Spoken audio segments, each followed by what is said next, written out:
This is another test and experimentation session of TIC, or Troops in Contact. Um, I guess I need to remember that since I intend every video to be more or less standalone, the basics. I'm using the RAID map. RAID is a old SPI game that came out. My edition is the Strategy and Tactics version. I'm using it because it was scaled. The game RAID uses a 25 meter per hex scale, which is a scale that I'm experimenting with here. I'm happen to be using the red and blue unit pieces from Firefight. Again, that's because Firefight already has units scaled at the fire team level, fire team and crew level. I'm using markers from ATS because they're just extra, and because the concept, well, because of the concept, I call it delayed combat effects. I'm not sure that's exactly the right way to put it, but you'll see, I guess, in action what that means. So this game design, I guess I would say it is inspired by contemporary warfare, but really the system should be able to handle any warfare that is definitely fire team or team based, and not squad based, company based, whatever else. But if it's team based, so you can get team. I think team based could be stretched back to Vietnam, and all the way up to near future. This is right in the middle. I'm picking up the video here is picking up a test and experimentation session from the other day. So this is right in the middle of it. So I guess some commentary on, this is commentary really as much for myself as anyone else, of what happened here. So I took a basic red force made up of some fire teams, a rifle fire, or a couple of rifle fire teams, a fire team with a squad automatic weapon, and a heavy machine gun, a three crew heavy machine gun. They're basically defending this rough hex here. I took a blue force, made it substantially stronger as the attacking force. I took roughly a platoon organization, and basically blue 4 is represents at least slightly better organized. What that means is that blue force here is made up of 3 infantry squads. Each squad is made up of 2 fire teams, each with a squad automatic weapon. And then I added 2 light machine guns, representing kind of a what do you call it, a weapons squad. Which actually, now that I think about it, I probably should have added a 3rd. But anyways, so I set blue up essentially in the wood line here, and I have blue 4 come on the map this way. I really wish I had been recording exactly how much simulated time was passing as I played. I think this represents around 5 minutes of simulated time, maybe a little more. And interestingly, the reason why I say that is that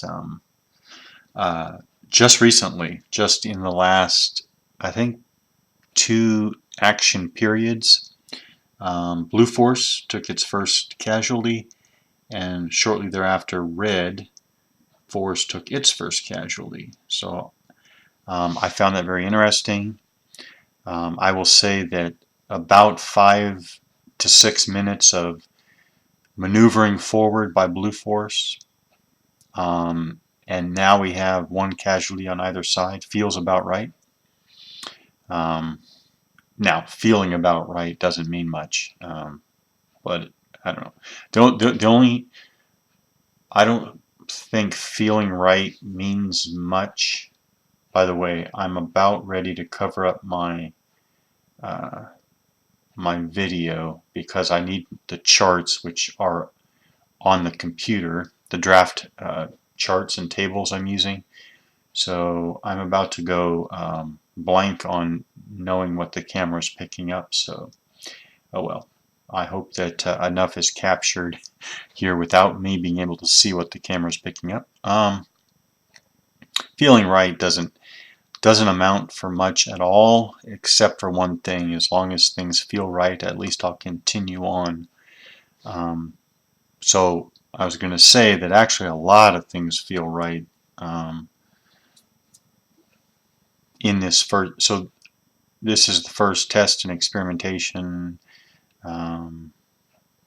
setup where I'm pushing the basic rules so far to basically see how hard or easy it is for a stronger attacking force to prevail over a defender in some kind of basic mixed terrain. So lots of things feel right so far. I will say one thing though is that I have been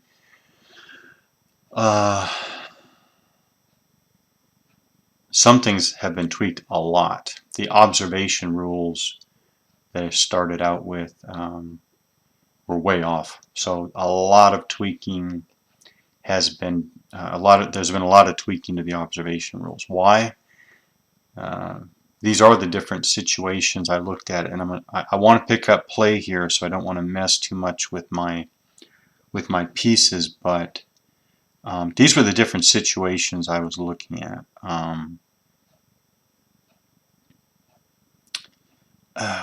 What's an example? Well, here's the. Let me go to my observation charts and tables. So the basic kind of well, I know what. I'll take some other pieces off. I'll put some other pieces on the board, and hopefully, remember to take these off. Okay. The basic situation is you have a red forest or a blue forest that is down, and you have a red forest that is down. Up and down is not only is there up and down as postures, up and down should be absolutely fundamental and critical to the game at this scale and scope. I mentioned an action period before. The time cycles are roughly 12-second action periods, and 4 of these periods, or 48 seconds, is an action cycle. But this is really the idea here is that the passage of time in periods and cycles is very, very loose. I'm not sure loose is the right word, but it's not very. The sequence of play is meant to be continuous. What I tried to throw out is any fixed turn sequence of play. Any turn, actually. There are no turns per se. So the only idea of 4 periods and 4 periods making up a cycle, then you start a new cycle, is only to categorize basically when units act. And what's important, the concept that's important here, I think, well, I hope it's in the design the way I want it, but there are really only 2 important states, so to speak, from the player's perspective. That is, can I act with the unit or can I not act with the unit? And this is what I call normally available. If a unit is not marked with, and you'll see me using ersatz counters, okay, but if it's not marked with an action marker, it's available, normally. Um, it's important to include there are some kind of emergency reaction type stuff that units will be able to do even if they have an action marker, even if they're marked with an action marker.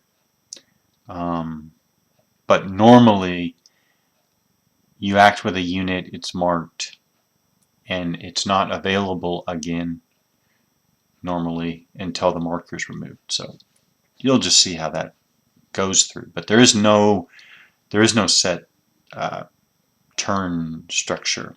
There's not an artillery plot phase. There's not a route phase. There's not a rally phase. None of that.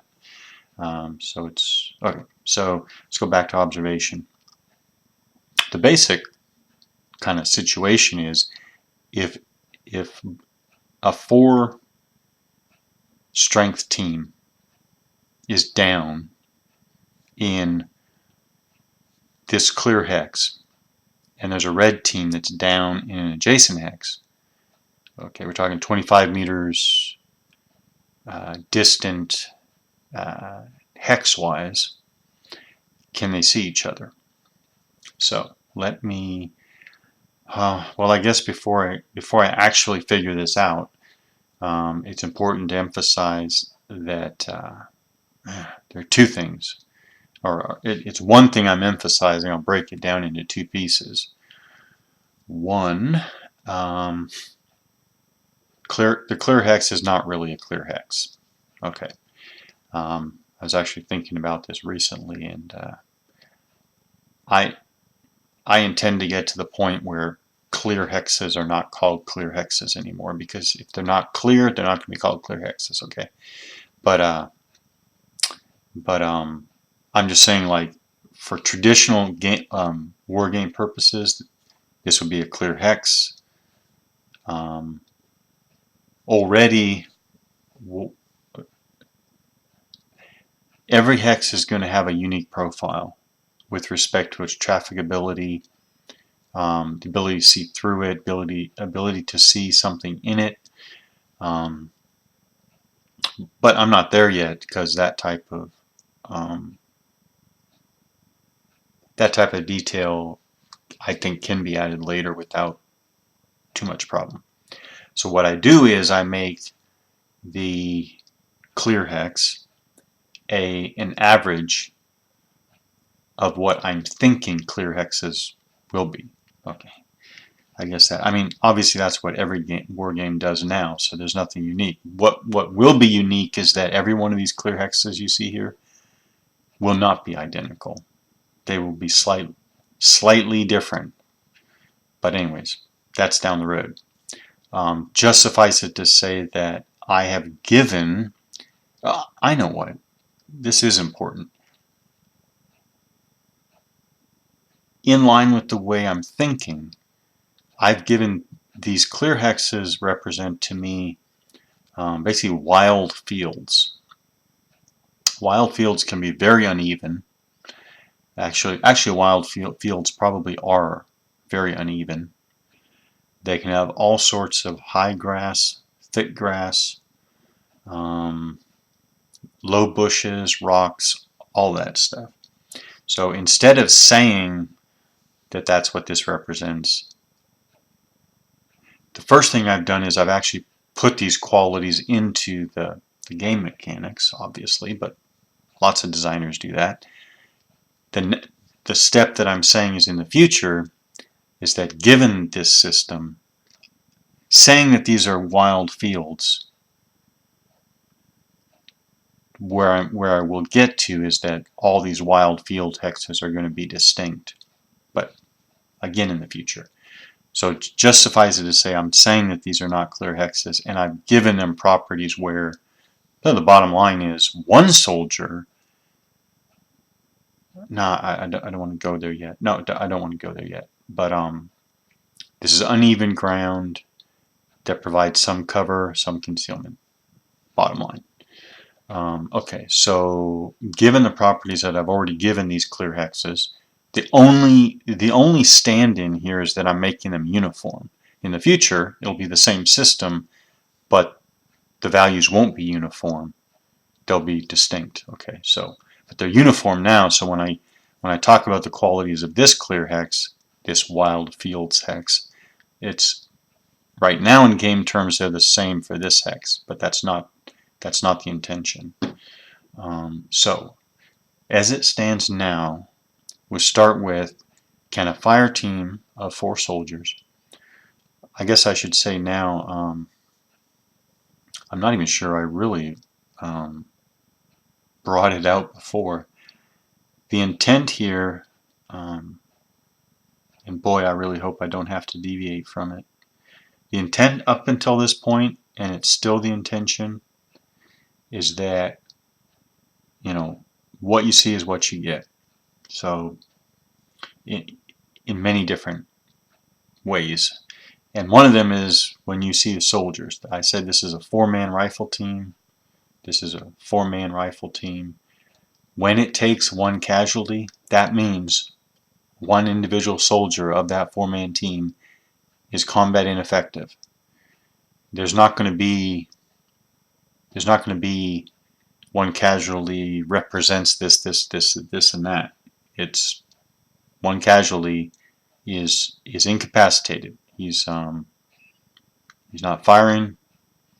He may or may not be moving, but he's not contributing to the combat effectiveness of the unit. And so when I talked about blue force taking their first casualty, red force taking their first casualty, so this for these 4-man teams, they are now down to 3 effective soldiers, period. And all the combat system, all of the charts that make up the combat system are based on the number of firers, real, actual combat effective firers, not any abstraction, whatever. Okay, back to observation. The first thing you do, can blue see red? And in this case, it's going to be reciprocal, but not in all cases. No, actually, in all cases, it will not be reciprocal, because eventually we'll definitely have to add things like night observation devices, okay, and optics and stuff like that. But anyways, in this case, it's probably going to be reciprocal, right? So blue team is down and not marked with an action marker. So that means that the blue team has down, no action marker, has 12 observation points. 12 observation points. 1 hex away. You go right into, so red is down. Okay. Red is down in clear terrain. We start with 8. We start with an observation point cost of 8. And I'm going to subtract 1 observation point cost per unit size, that's an individual, to a 1 minimum, if not marked with an action marker, i.e. it's not in the act of doing something. So you go 8 for the cost of a unit that is down in clear terrain, minus 1 for each size. So it's a 4-man fire team. You take 8, which is the base cost, subtract 4, because it's a 4-sized unit with no action marker. 4, which is well below the 12 allowance, the observation point allowance that the blue unit has. So blue would see red, red would see blue. This is what I mean by all the tweaking. This is after all the tweaking, a lot of tweaking. So let's just change, if red is 100 meters away, red team, 100 meters away. Now can blue see red? 100 meters away over a lot a lot of undulations in the ground and clumps of thick grass and bushes and blah blah blah.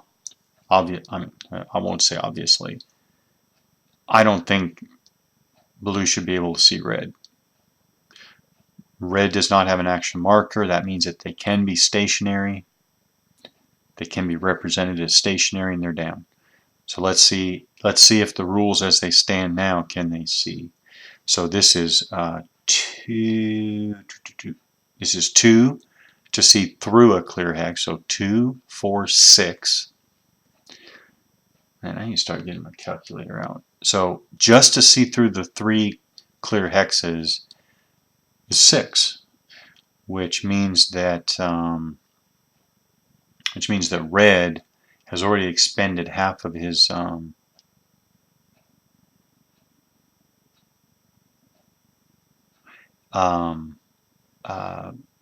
observation allowance. Down, no AM, yeah, 12.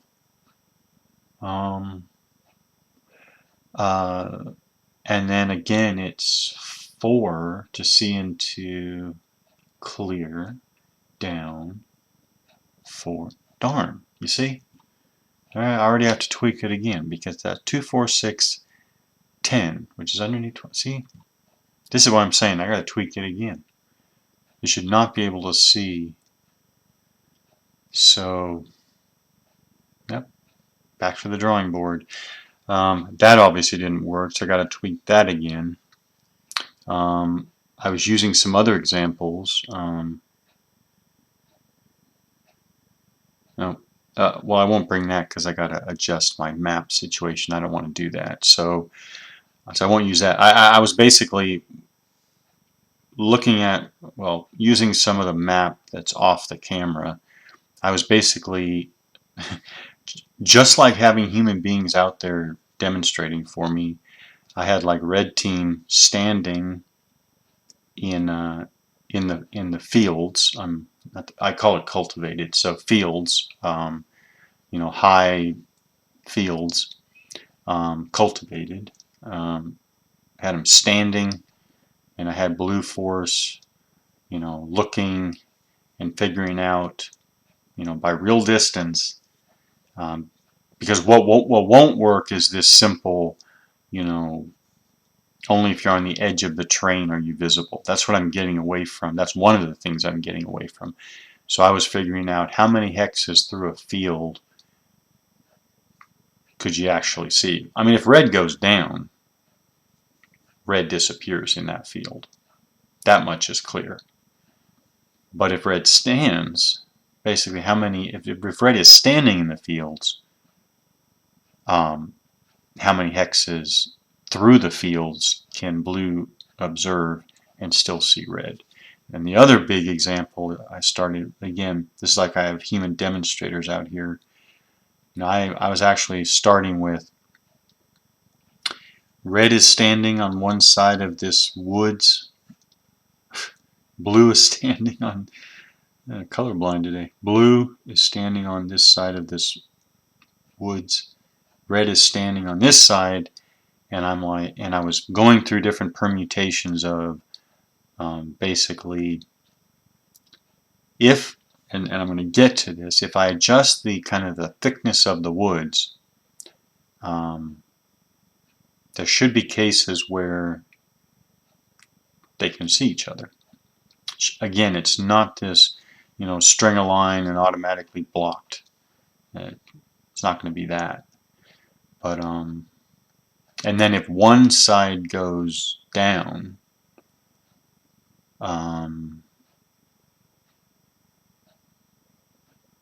see, if one side goes down, who can see who? I mean, red, even though red is standing, red should still not see blue because blue is down. Because of the low, I mean, it's like blue is presenting a low profile. But blue should also not be able to see red for the fact that when you're down, your visibility needs to go way down. It's not going to work to not get that in here anyways. But in any case, it looks like I got to go back to the drawing board anyways And what is it? What is it that's missing here? What is it? I can kind of see. Oh yeah, and this is more thinking, and then I got to move on but this is the both exhausting but also fascinating things to think about. Like, I think 4 blue soldiers adjacent to red-blue soldiers. They're both down, but it is clear terrain. I think they should see each other. But what happens when blue has already taken 3 casualties and so therefore represents just 1 soldier, combat effective soldier, and the same, right? So if I add the 3 step loss, size loss marker to the rest, so now we really have 1 soldier down in a hex, 1 soldier, opposing soldier in an adjacent hex. See, I don't think that they should see each other now. As a matter of fact, I think they should only see each other. 1 soldier adjacent to 1 soldier down. They should only see each other if they are on truly flat terrain, flat unobstructed terrain, i.e. a parking lot. And 25 meters isn't really that far. But then you have to go up from there. You know, again, all the different permutations. The point being that size of units is going to matter here. This is what I was going through, all these different permutations. Oh my, but I gotta go back to the drawing board on that one. Okay, so I'm going to continue on, but obviously I see there got some problems there. Alright, so then that's all observation. Observation control. The reason why I continually tweaked the observation rules is because of exactly this. If red chooses to stay down, which makes perfect sense, if red chooses to stay down, red is usually sacrificing its ability to observe. When you have the opportunity, you'll want to get up high, if you can get up high, or at least, oh, yeah, if you can get up high, you can still be down for the protection, but see better.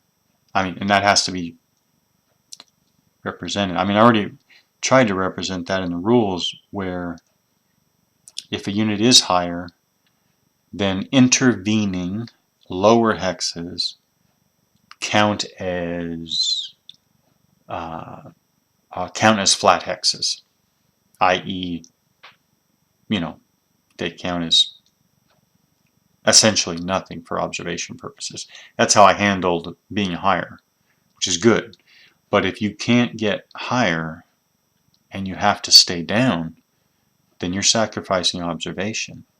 There can't be this continual, again, abstraction and frankly idealization of, no, it's I can't even figure out how to put it into words, but if you're down, you're sacrificing observation.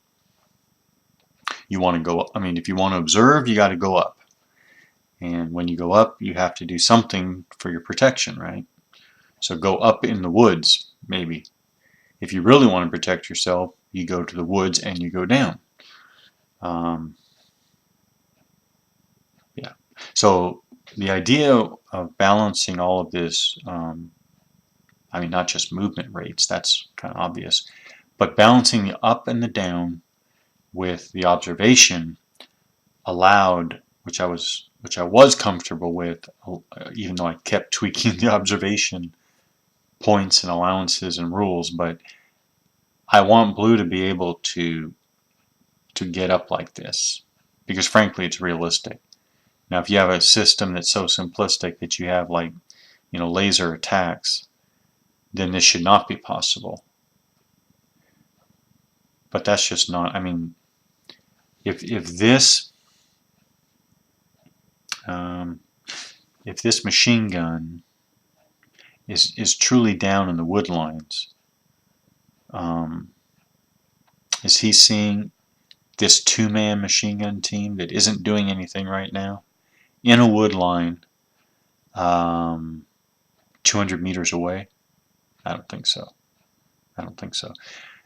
Another interesting thing that I kind of happened upon while fiddling around and experimenting here is that if I get the point cost right, and actually now I'm looking at the point cost and I'm thinking I may actually have to adjust the underlying mechanics, but if I continue down this road of something like an observation allowance, expending observation points, which by the way, well, I'll talk about that in a second. It was kind of, I liked the fact that before this recording, there were situations like maybe this where the machine gun here opened up, I'm making up this case up, but there were situations like this which frankly I liked. The machine gun opened up on some unit, some target, and so because it opened up, it's marked with an action marker, i.e. there's maybe some movement, but there's certainly gunfire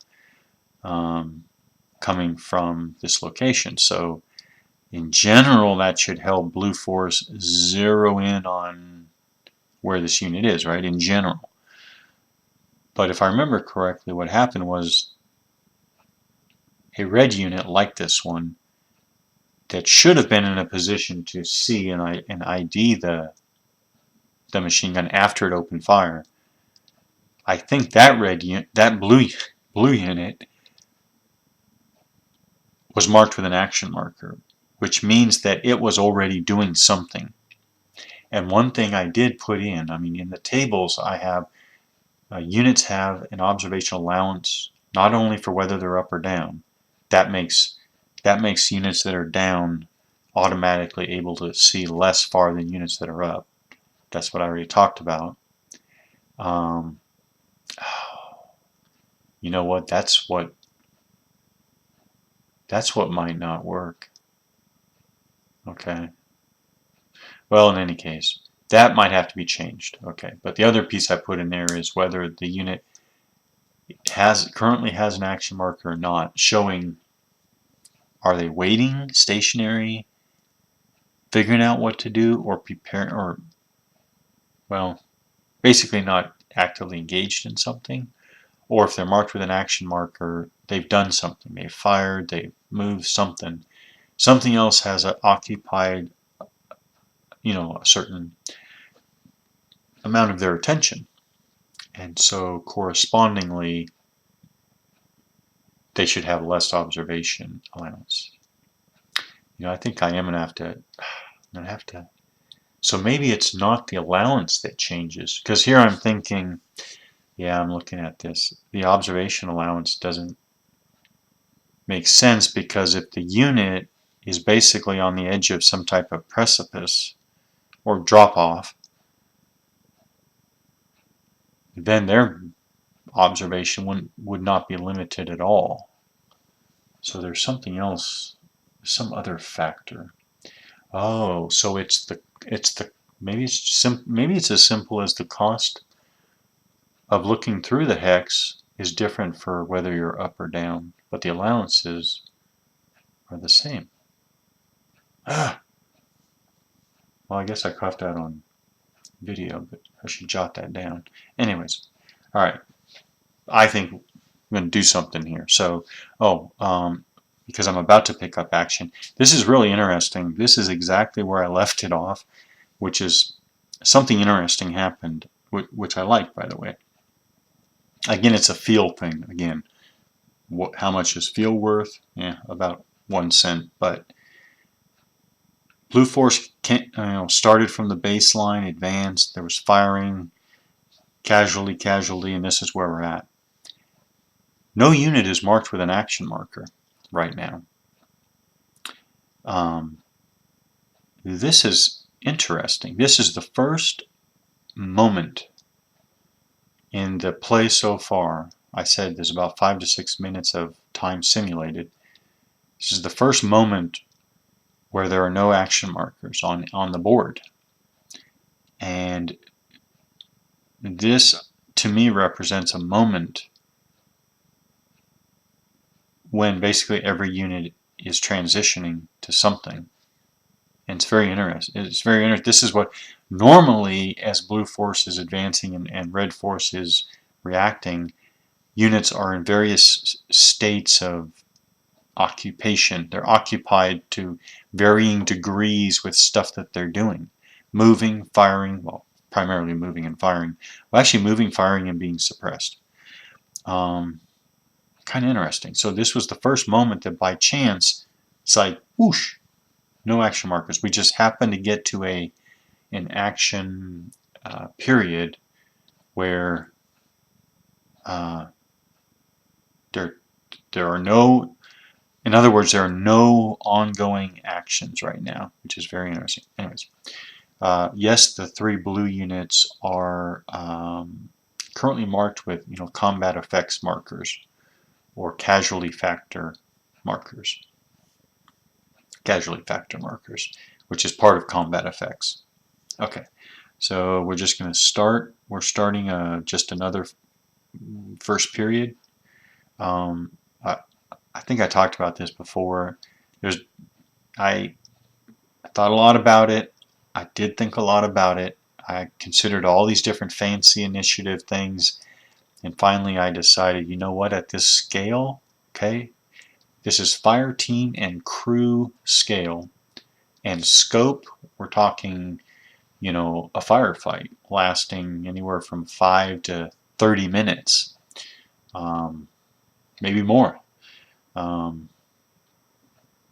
At this scale and scope, fancy initiative isn't necessary. It's just blue force is given in the firefight briefing or setup, whatever you want to call it.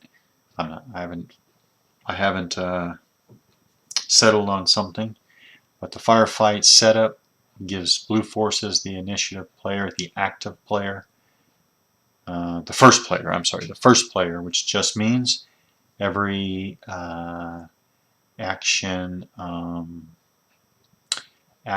period, blue goes first. That's interesting. I wonder if blue should have the choice. That I don't know. Actually, I guess blue should have. Actually, it's. Now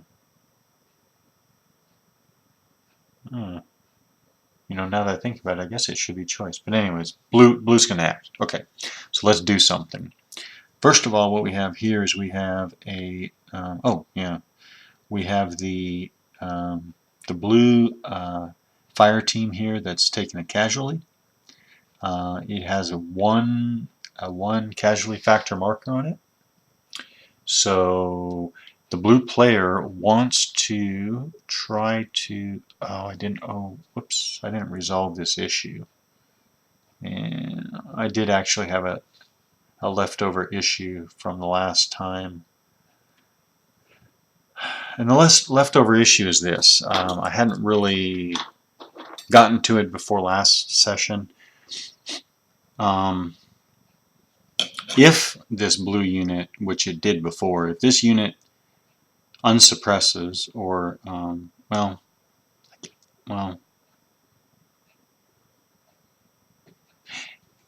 yeah, okay. If blue unsuppresses, which I'll talk about how that is, the issue that I haven't dealt with is if a unit moves into a hex that already has an unresolved combat effects, what do? Is it separate? Is it kept separate? In other words, does it move into the hex, but it's kept separate in that it has nothing to do with the unresolved combat effects there, or does it immediately move into the hex and go underneath that combat effects marker and kind of suffer the same fate as the stack it's joining? I'm tending to think See, I'm tending to think that it should go under the marker and take the fate of the stack it's joining. I you know what? That's how I'm going to play it. I am not at all close to making that a final decision or going with that finally, but I'll play with that. Considering the scale and the scope, I guess if they entered, yeah, I'll go with that. Okay, so in that case, the blue player wants to try to move, which is interesting that the blue player would want to do this, but let's say the blue player wants to move this unit, because it is in the open, or I should say it's not under much cover. So let's say the blue player wants to move it into this hex, which is woods, which provides a lot more cover, even though it's also, well, actually in this case, if blue player chooses to resolve this,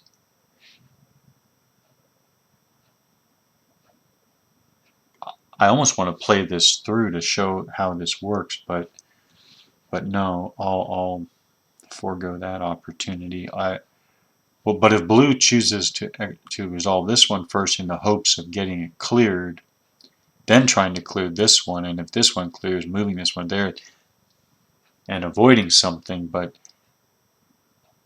actually if he chooses to resolve this one, then red could just fire on it again and add to its woes. So, interesting. So, no, blue player is going to try to resolve this one so that he can move that unit into this hex for more cover. So, back here. By the way, these are oriented in an opposing way now. So if the red player is over here, if his units are down, they're oriented to the side or 90 degrees canted. If they're up, they're oriented upright as per the red player's perspective. Same thing with the blue player. So, long story short, everybody is down, right? All of red units are down. All of blue units are down. No units are up right now. Okay, let's do this one. So percentile dice. This single C represents one casualty factor. Now I'll roll the dice first. Yeah, 73. So he's fine. So he rolls well above what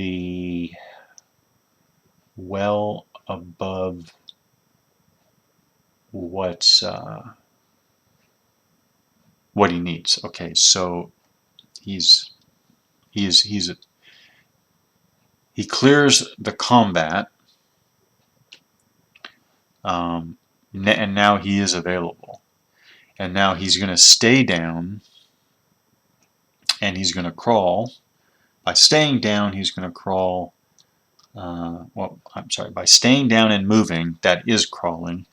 And he's going to crawl into this hex. And right now I'm not sure I'm going to go with this at all. Right now I just have a really basic crawling is 2 times cost of terrain or all action allowance. Again, I'm not sure I'm going to go with that, but right now I'll just make it 4. So 1, 2, 3, 4. This is the whole action marker. These are the ersatz counters. The only thing that matters here is the color, the pale yellow. That's all that matters here in this case. So now,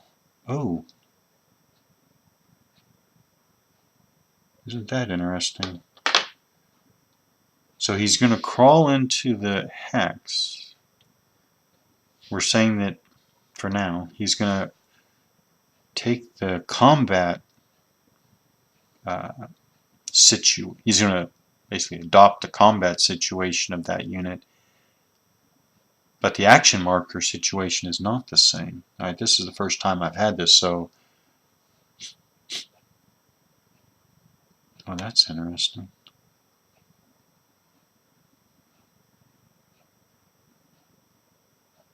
I'm not sure that works now.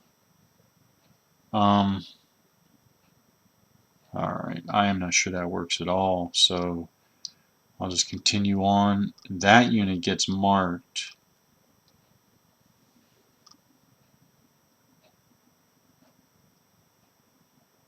with an action marker, but to show the expenditure of 4 action points, 2 for the woods doubled for crawling. All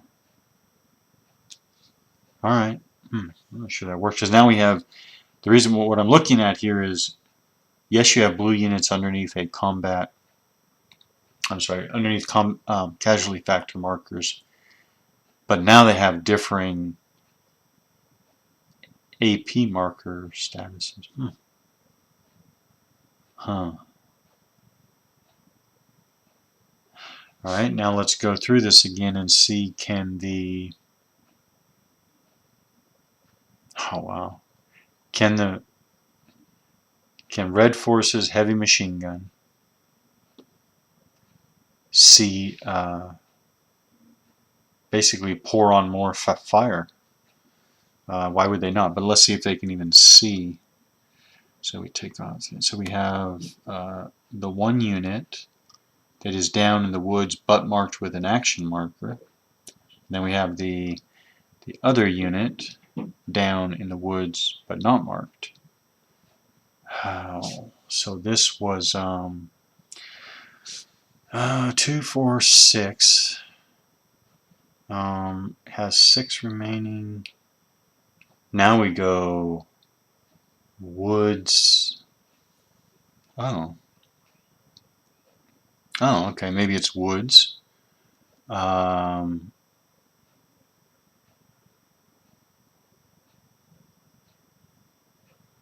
Compute it separately.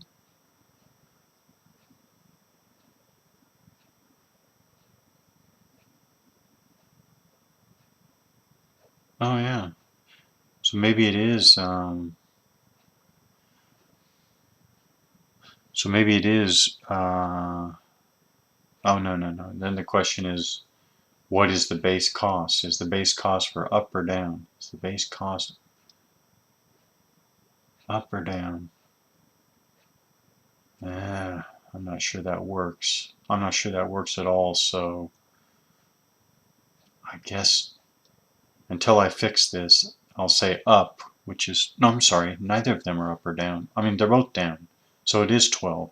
So it's 12 minus 4 for the 4 that are not marked action point.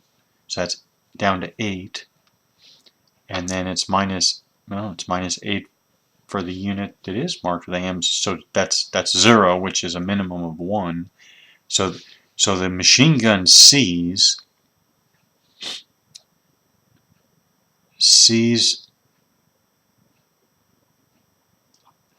well, right now, until I tweak and relook this, basically the machine gun's seeing everybody in there because of the moving unit, basically, is what that comes down to. Is that right? Yeah. As of now, 12.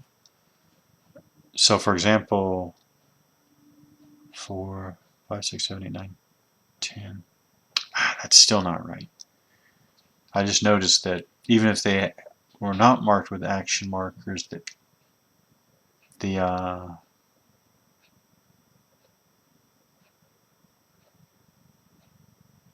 no, that's not right. Okay, yeah, I definitely got to fix that. That's yeah. Okay. So we'll just say, because of the way things stand now, they nope. Let's just do it. So the machine gun opens fire. This is a rolling is on the target. There is no roll to attack because it does not take any action points to pull a trigger, and 2, accuracy is well, what is my rationale? I've never actually gone through this. I know the first rationale is you don't have to roll to pull a trigger. Is a better way to put it. But anyways, I'll get to that next time. So red just declares an attack. Now, there is blue here nearby. So let's say that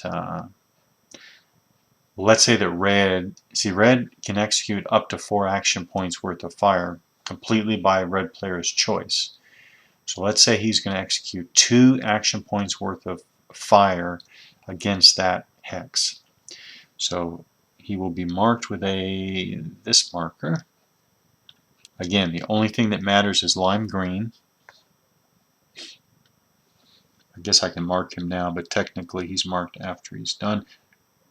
Oh wait, it will be effectively the same thing. So he's expending 2 action points to fire, which means he's marked with the lime green marker. And now we compute how much firepower is he actually putting down there. That's the heavy machine gun at a range of 4. So we go to the range column. Basically it's 75 meters to 175 meters. We go to, it's still a full man crew, so we look under the 3 rows for 3 firers, and it's 2 action points, so it's 7. Yep, range, still a crew of 3, 2 action points, 7. So we add 7 to this. Now there's already 5, so there's 12, right? So 12. So I guess he goes 10, 11, oh wait, 10 and 2. So 10 and 2. 10 and 2 for 12. Now there's 12 casualty factors on this hex. Boom. That was red's action. Back to blue. Now let's look. 12, 2, 4, 6. 12 minus 6 is 6.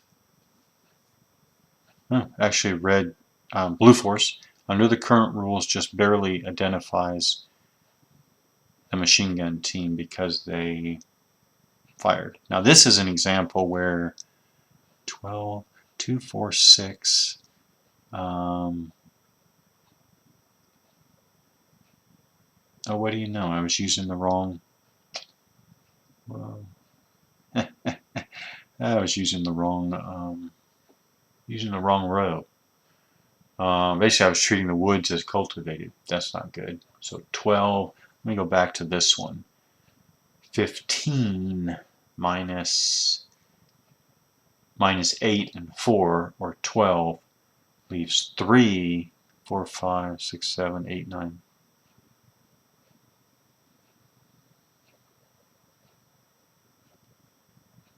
Okay, so machine gun team still would have seen them. Now let's go here. I'm not sure now. 2, 4, 6 leaves 6. With 6 observation points, can they see the unit that is down but marked with an action point? So that's 15 minus 6. 15 minus 6 is 9. Means that he doesn't see him. Means he doesn't see him. This is where, I mean, again, I know I gotta make some major changes and adjustments to the observation system, but this is where I kind of like things, because this is 100 meters away. If they were standing, okay, first of all, they're down. The fact that they're down 100 meters away from another wood line, a 25-meter wood line, and in there is just a 3-man machine gun team that's down.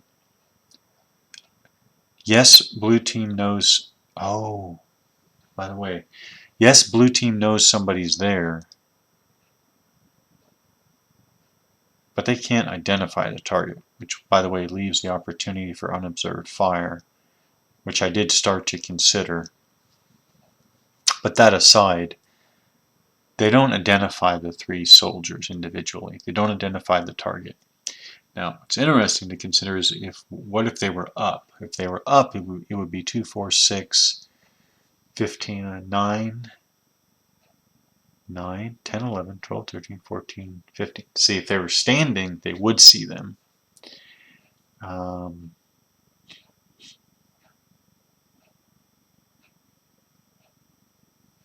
See, I'm not sure I have a problem with that. Certainly the time scale is a very, very obviously short time periods here.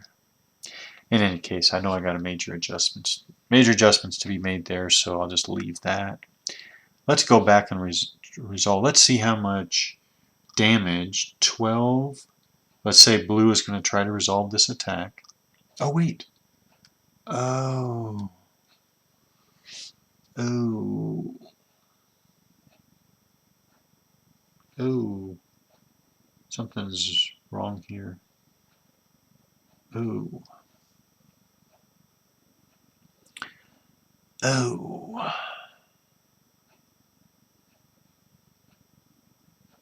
Oh. All right. This has now generated way too much basically abstraction. So the idea here is normally you can't go to resolve a combat effect unless the time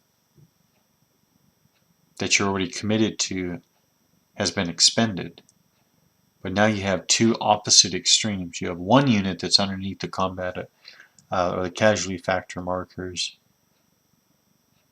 that is completely free, has no action marker. And then you have another unit that's maxed out in action points expended. So what happens here?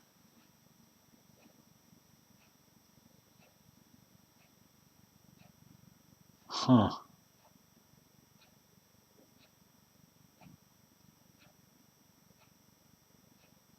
Wow. Huh. I don't know. Alright, let's go over here and see what we can resolve here. What happened? These, alright, they're only, that's only 5. It's really not a lot of casualty factors, but they're in the wood line. There's 8 soldiers there, 2 4-man teams. 5, so let's say the blue player wants to try to resolve that. Yeah, this is, so you go to the 5 column because 5 falls between 4 and 6 columns. I'm going to add 5 to the die roll. Oh, well, let me do the roll first. Woo, 95 and 100. Well, that's definitely nothing. So it was 95 plus 5 for being in an intermediate column. Means it's just done. So that fire attack actually was not successful despite all of the action. And now these guys are available to act. Do they have to act? No. You took an action opportunity to resolve it, which is something of a cost. Huh. Alright, well, a lot to think about, basically. A lot to think about. Should units even be allowed to enter a hex that already has a pending combat resolution? Do they share the fate, the exact same fate?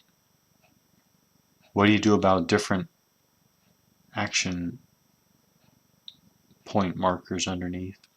It seems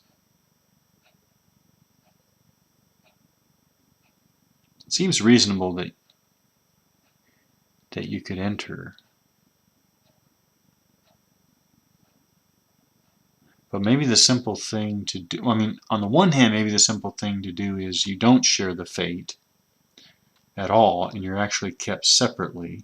So you basically have the separate steps. So that would be that unit moved in, they're kept separately from the guys that were already in the hex with a combat result there. But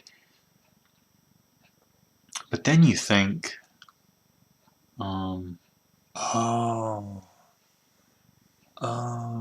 maybe the vague idea of simultaneity. Okay, first of all, maybe the general idea of simultaneity means that you could keep them separate and you could still resolve that attack. Okay, then you keep the stack separate. Then I think what happens when another unit fires on them, like the machine gun did, do you have multiple stacks? So to reverse, we had 12, which I don't, what was it, 7 and 5, right? So do we back up and say, wow, do we back up and say, well, actually I think we do have to do that. That unit had 5. This unit came in, right? And then the machine gun added another 7, right? So we take 6, and we take 1 for 7. And do we put it on top? So that now this represents, and this would, I don't think this would be 2 separate. Wow. Alright, so if we went that way, then would we say, yeah? Then would we resolve these separately? Maybe we do. Maybe we go in order and we, oh wait a minute, these guys couldn't resolve because they have the action marker. So maybe when this unit goes to, oh.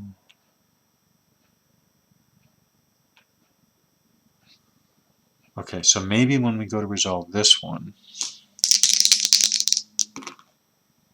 ooh, 39, that's close. 39 plus 5 is 44. Ooh, this is close. 44. What do you know? They take a casualty.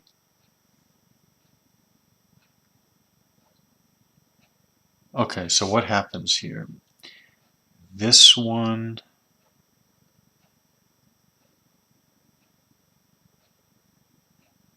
does this one come off? He takes his casualty, and he would be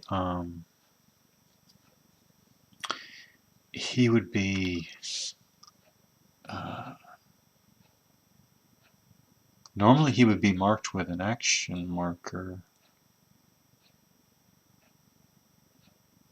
Oh, I guess he's completely separate now. Does that make sense? Maybe it does, actually. This is his action marker. Huh. Maybe it does. Does that make sense? Like that? Because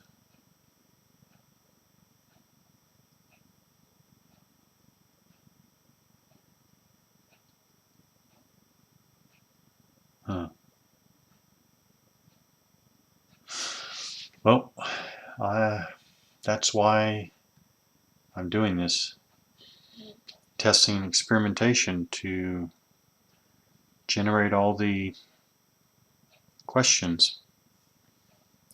Definitely came out with more questions here than ever before. And I'm not thinking about what I'm saying. I'm just saying up until starting this experimentation, the questions have not piled on like this. So I'll leave it here and rethink some things, basically. Rethink some things. Until another time.